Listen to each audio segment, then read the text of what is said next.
Welcome to our deep dive into Soviet artificial intelligence research. Going back to the 50s and 60s, the source you gave me is a declassified 1964 CIA intelligence report. So get ready for some Cold War intrigue and technological history all mixed up together. I think this report is really unique. It doesn't just give us technical details about the AI work, but also the kind of philosophical debates that were sparked inside the USSR. You have to remember back then the very idea of a thinking machine was completely upending people's beliefs. The report really emphasizes that they didn't use the term artificial intelligence at all, right? Right.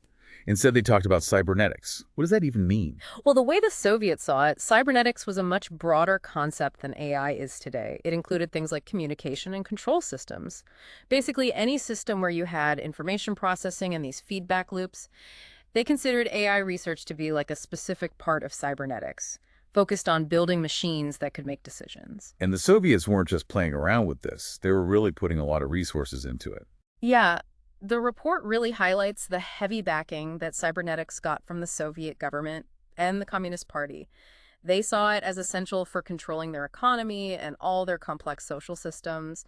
The Soviets believed that AI could be the key to making perfect decisions, especially when they had either incomplete data or way too much data to handle. So it sounds like they saw AI as a tool to control society, not just as a scientific endeavor. That's an interesting thought. Although the report doesn't come right out and say that was their goal, the fact that they focus so much on control systems does point in that direction. It makes you wonder how their research might have gone differently if it hadn't been for the Cold War influence. Right. We always kind of picture the USSR as ideologically rigid, but then you read this report and you see all these heated philosophical discussions about AI happening. That's kind of surprising. Yeah, it is. It's interesting because even though dialectical materialism had all these limitations, the USSR actually encouraged open debate and different viewpoints on the philosophical implications of AI. A good example of this is the 1962 Moscow Conference on the Philosophical Problems of Cybernetics. Wow, that's a mouthful. This conference brought together a bunch of big thinkers, scientists, mathematicians, and philosophers, all to tackle some pretty huge questions. Could machines really replicate human intelligence? Could they even be more intelligent than humans? Could they be creative? Could they even achieve consciousness? These are all questions that are still debated today. Exactly. And there was real disagreement amongst the Soviet thinkers. Some of them argued that machines were always going to be limited to following algorithms that were defined by us, by humans. But then others, like, for instance, Glushkov, who was a famous Ukrainian cybernetician, thought that machines could solve problems all on their own and even model consciousness. Glushkov actually had this fascinating idea that while a machine could potentially be smarter than a single person or even a group of people, it could never be smarter than the collective intelligence of all of humanity combined. So even within the Soviet system, there was this tension between seeing machines as tools versus seeing them as potential rivals to human intelligence. It's like a preview of the debates we're having today about the threats from AI. It really is, isn't it? It shows this fundamental challenge that AI posed and still poses to our understanding of what it even means to be human. The Soviets were grappling with these same questions decades ago. So let's dive into some of the specifics that the report talks about regarding Soviet AI research.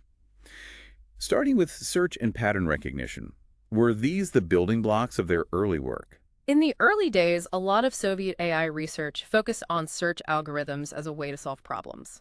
However, they pretty quickly realized that this wasn't going to work for complex problems. There were just too many possibilities. So this is what led them to become more interested in pattern recognition, which they saw as essential for things like reading machines, analyzing images, and even medical diagnosis. And did they come up with any unique solutions to tackle these challenges? They did. The report mentions this thing called the Corsi topological method to identify letters by their shape. It was developed by a group at the Institute for Systems for Transmission of Information in Moscow. What they did was they would use a light spot to scan the outline of a letter and identify its topological features, basically the ends of lines and junctions and things like that. They would record all of that in a binary code. That's actually really clever. But how did they deal with letters that had identical shapes, especially in Cyrillic, where a lot of letters look really similar? Yeah, that's a good point. To handle those tricky cases, they added in another step, which was to do geometric analysis as well. The report also talks about Glushkov again. He developed a letter recognition system that used minimal descriptions to identify letters, and there was V.A. Kovalevsky. who had a different image scanning system. His system was really accurate even when it had to deal with distorted samples. They were definitely pushing the limits of what was passable back then. Yeah. Was this all happening in a vacuum, or were they aware of what was going on in the West at the same time? Oh, they definitely knew what was going on in the West. In fact, the report specifically says that Soviet research in areas like pattern recognition was either on par with, or in some cases even better than the advances being made in the US. Keep in mind, this was the peak of the Cold War, so both superpowers were trying to outdo each other and pushing technology forward. It's really amazing that even with all the political tension going on, there's this sense of parallel progress going on in the scientific world. It is. It just shows you that science often goes beyond political boundaries, even when there are conflicts. The desire to learn and understand things can create common ground, even between rivals. Okay, so pattern recognition was obviously a big focus. What other areas of research were the Soviets looking into in their quest to build artificial intelligence? Another really important area was machine learning. What they wanted to do was get machines to learn from experience to use what they already knew to solve similar problems. This was all about making AI systems that could adapt and evolve over time, kind of like how humans learn. Right, and isn't that connected to the concept of induction that you mentioned earlier? Yes, absolutely. Induction is basically the process of making general conclusions based on specific observations. It's a core part of learning, whether you're talking about humans or machines. The Soviets were also exploring planning techniques where the machine would analyze a problem and come up with the most efficient way to find solutions. So it sounds like they were trying to make AI systems not just smarter, but also more strategic in how they thought. Exactly. And even though research in those areas was still really early on, the report points out the significant progress being made by Soviet scientists like Mark Eiserman. He was working on learning algorithms that were super accurate at things like digit recognition. His work really shows the talent and ingenuity of the Soviet AI community. Speaking of learning, I know the Soviets were also interested in understanding the human brain as a model for AI. Was there a specific reason for this? Yes, brain modeling was definitely a significant area of research for them. And it's especially interesting because it forced them to move past the limitations of Pavlovian doctrine, which had been the dominant force in Soviet physiology for a really long time. To truly understand and then replicate intelligence, they had to dig into the complexity of the human brain. This ended up challenging some of their established scientific dogma. So how did they even go about trying to model the brain? Were there any specific techniques they used? They did these early experiments with electromodeling, where they tried to simulate how the brain works using electronic circuits. Then there were researchers like S.N. Brains and Avi Nepalkov who focused on trying to model conditioned reflexes, which, in the Pavlovian framework, were considered the fundamental building blocks of behavior and learning. And did this lead to any actual learning automata, or was it mostly theoretical at that point? Well, the report does talk about one learning automaton that was developed at the Moscow Power Engineering Institute, and they worked with life scientists on that, which shows how interdisciplinary Soviet AI research was. You had engineers, mathematicians, and biologists all working together, trying to understand the mysteries of the brain and then use what they learned to build artificial intelligence. It was a real team effort. That's incredible. It's amazing how they were bringing all these different fields together to advance AI. It really is.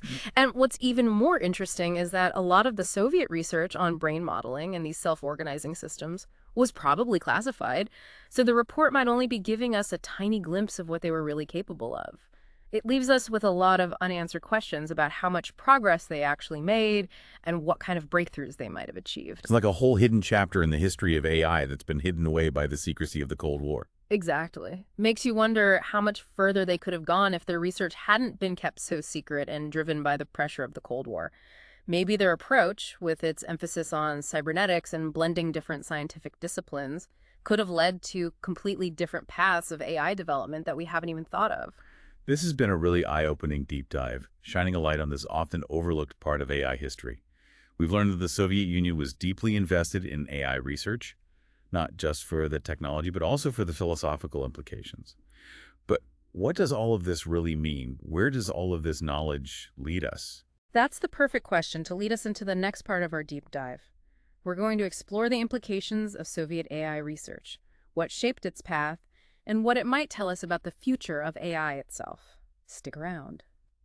Welcome back. So before we really got into the details of the Soviet Union's AI research, we were talking about how the whole context of the Cold War really shaped what they did. Right. It's like trying to understand a painting without knowing anything about the painter's life or the historical events happening at the time. And you were pointing out some really interesting things about their approach, like how they were so focused on cybernetics and all the philosophical questions it raised. It sounds like their AI research wasn't just driven by a desire for better technology. Exactly. When you consider the bigger picture of the Cold War, it becomes clear why they were so obsessed with the potential of AI. It was a key part of their competition with the West, not just in terms of military power, but also in things like how they managed their economy and planned for the future. It was all about proving that their system was superior on a global scale. The report mentions that Soviet leaders thought these decision-making machines were crucial for managing their economy and all the complex social systems. Was this really about efficiency, or was there something else going on? But this was a time when the Soviet economy was starting to struggle. There were inefficiencies and bottlenecks popping up everywhere, so they saw AI, or cybernetics as they called it, as a potential solution, a way to streamline their centralized planning system and overcome those challenges. Basically, it was about using technology to maintain control and stability because their system was showing cracks. So it was almost like this utopian idea that AI could swoop in and solve their economic problems. It's funny how they saw this technology, which we associate with disrupting things and changing things, as a way to actually preserve the status quo. It really shows how differently people can view and use technology based on their political and ideological context. For the Soviet Union, AI wasn't about radical transformation. It was about reinforcing their existing systems and proving that those systems worked. It was a way to showcase the power of their ideology by making technological progress. And the report also hints at another big factor driving Soviet AI research: fear. Fear of falling behind the West in this tech race. Oh, absolutely. They were definitely anxious about being left behind by the West in developing AI. The report explicitly says that Soviet officials saw these decision-making machines as absolutely essential to keep up with and hopefully overtake U.S. progress in AI. It really was a race for technological domination, each side trying to prove that they were superior. It sounds like a technological arms race. Ah. But instead of stockpiling weapons, they were competing over algorithms in these cybernetic systems. I bet that fear really pushed them to work faster. Without a doubt. And what made it even worse was that the U.S. already had a huge head start in computing technology. So the Soviets were playing catch-up, and they were determined to close that gap. It makes you think about how that pressure might have influenced what they chose to research and the types of systems they focused on building. So this Cold War rivalry really fueled their ambitions and maybe even helped them make progress faster in some ways. But it also makes you wonder, did focusing so much on competition and control actually hold them back? Could their AI research have gone in a completely different direction, if not for all this pressure? That's a tough question. There's no easy answer. On one hand, the fact they had centralized funding and support from the government definitely sped things up. They had resources and talent that people in the West could only dream of. But then again, all the ideological restrictions and the pressure to create things that were immediately useful might have stifled some of their creativity and kept them from really exploring more theoretical ideas. Having to make sure their research aligned with the goals of the state probably limited what they could do. The report does say that a lot of the research on things like self-organizing systems and brain modeling was classified, which makes you think there was a lot of secrecy and compartmentalization. That could have made it really hard for them to collaborate and share ideas freely. Exactly. Keeping things secret is pretty typical when research is tied to national security, and competition is so fierce. It creates these barriers that make it hard to communicate openly and work together, which are both so important for scientific progress. It's like trying to solve a puzzle when you're only allowed to see a few pieces at a time. So the Cold War really shaped Soviet AI research, not just in terms of what they studied, but also how they did their research. It reminds us that technology isn't just about technical stuff. It's always mixed up with society, politics, and even philosophy. It's about understanding the human context of how technology is made and used. Absolutely. Which brings us back to your question about whether their focus on control and competition ultimately held them back. It's impossible to know for sure, but it is interesting to think about how their research might have evolved under different circumstances. Like, what if they had collaborated more with the West? What if they had focused more on theoretical ideas rather than practical applications? It's fascinating to imagine all the different paths they could have taken. What if their AI research had been driven by curiosity and collaboration instead of competition and control? Could that have led to breakthroughs we can't even imagine? It's certainly possible. The report itself acknowledges that they are making good progress in areas like learning systems and pattern recognition. Even though they were lagging behind in planning and induction, it kind of hints that they were on the cusp of some major advancements. But whether those would have happened under different political and social conditions, that's a question we'll never know the answer to. So even with all the limitations of the Cold War, Soviet AI research was really complex and driven by a mix of ambition, fear, and this genuine desire to understand intelligence. It challenges our assumptions about the history of AI and shows how technology, politics, and human aspirations are all intertwined. Exactly. And even though their research ultimately went in a different direction than the West's, it's a good reminder that creating artificial intelligence has always been a global pursuit, one that raises some really profound questions about what it means to be human and our place in a world increasingly shaped by intelligent machines. And it's a story that's far from over. Its implications are still being felt today. This deep dive has been an incredible journey. We've uncovered this hidden chapter in AI history, looked at how technology and politics are connected, and gained a new appreciation for the resilience of people even when faced with so much uncertainty. It's a story that makes us think critically about the motivations behind AI development and the potential consequences. It encourages us to approach this powerful technology with both excitement and caution. Couldn't have said it better myself. As we keep pushing the boundaries of artificial intelligence, it's crucial to remember the lessons from the past and have open and thoughtful discussions about the kind of future we want to build. The future of AI isn't set in stone. It's something we create together through our choices and actions. And the more we understand the history of AI, the better prepared we'll be to make smart decisions about its future. So we've been tracing this fascinating story of Soviet AI research, how it was so deeply intertwined with the Cold War. And now I'm really curious, what happened to all of that research after the Soviet Union collapsed? It's like we're about to uncover some lost city of knowledge. Well, when the Soviet Union fell apart in 1991, it really shook up their whole scientific community. You can imagine the chaos, people leaving the country, funding drying up, the entire research landscape was completely restructured. Wow. It was a crazy time for everyone, especially for those working in AI. So did Soviet AI research just vanish overnight? Did all that knowledge just disappear? Yeah, not quite. A lot of the top researchers did end up going to the West for opportunities, but some of them decided to stay and try to make things work in this new reality. I bet that was a tough choice. The transition was brutal. The Soviet system had always provided the centralized funding and support. That was just gone. Now researchers had to scramble for resources in this brand new market economy. It was a whole different ballgame. Yeah, I can imagine. It must have been so hard for the people who stayed. How did they adapt to this new world? Think about it. You go from a system where your research was seen as critical for national security, and then suddenly you have to write grant proposals and try to sell your skills in this brand new market. It was a huge shift in how they had to think about things and what they prioritized.